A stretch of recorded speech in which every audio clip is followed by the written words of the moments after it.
महाभारत का युद्ध 16 दिन में समाप्त हो गया। युद्ध में कौरवों के प्रधान सेनापति पुत्र कर्ण ने अर्जुन को जीवन दान दे दिया था। कर्ण द्वारा अर्जुन को दिए जीवन दान की सूचना जब पांडवों की माता कुंती को मिली तो वह व्याकुल हो उठी और उस व्याकुलता में वह कुरुक्षेत्र की उस पावन धरती पर पहुंची जहां महाभारत के सबसे महान योद्धा भीष्म पितामह बाणों की सैया पर लेटे हुए थे। युद्ध के परिणाम की प्रतीक्षा कर रहे थे कि कुंती भीष्म पितामह के चरणों को स्पर्श करके बोली, प्रणाम तात्री। यह सुनकर भीष्म पितामह ने आंखें खोलकर कुंती को देखा और कहा, मेरे सिरहाने आओ पुत्री। अब मेरे पैरों तक मेरी दृष्टि नहीं जाती। तुम्हारे पुत्र ने मेरी दृष्टि सीमित कर दी है। कुंती रोते हुए पितामह के से बोली, मैं क्या करूं तात्री, मैं क्या करूं। महाभारत की इस युद्ध भूमि में मेरे दोनों पुत्र एक दूसरे के रक्त के प्यासे आमने सामने खड़े हैं और मैं कुछ नहीं कर सकती तात्री। क्या आप मेरी विवशता की सीमा को नाप सकते हैं? मैं अर्जुन से यह भी नहीं कह सकती कि पुत्र, जिसकी छाती का लहू तुम इस कुरुक्षेत्र की भूमि पर बहाना चाहते हो, वो छाती किसी और की नहीं बल्कि तुम्हारे अपने भाई की है। जिस भाई को तुम्हें अपनी छाती से लगाना चाहिए था, आज तुम उसी भाई की छाती को अपने बाणों से भेदने के लिए उत्सुक हो रहे हो। हे तात्री, आप मुझे बताइए, मैं क्या करूं?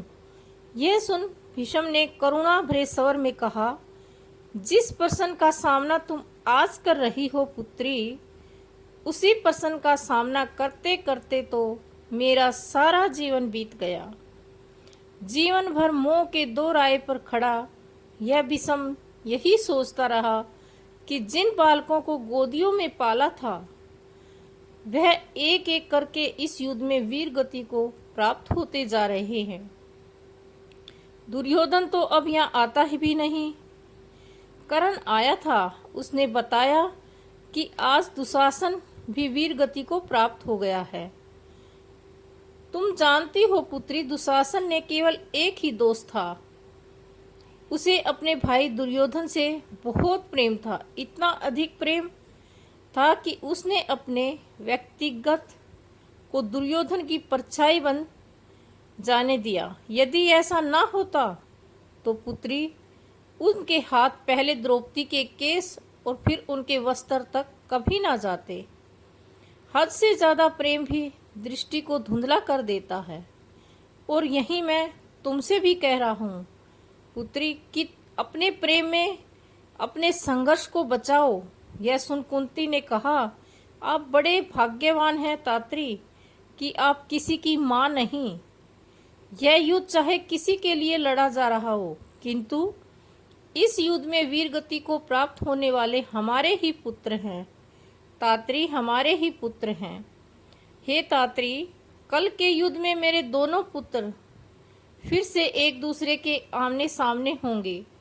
आज तो कर्ण ने अर्जुन को जीवन दान दे दिया, परंतु मुझे नहीं लगता कि कल अर्जुन को जीवन दान देगा। हे तात्री, मैं अपने पुत्र कर्ण को का शव नहीं देखना चाहती। मैं चाहती हूँ मेरे दोनों पुत्र जीवित रहें।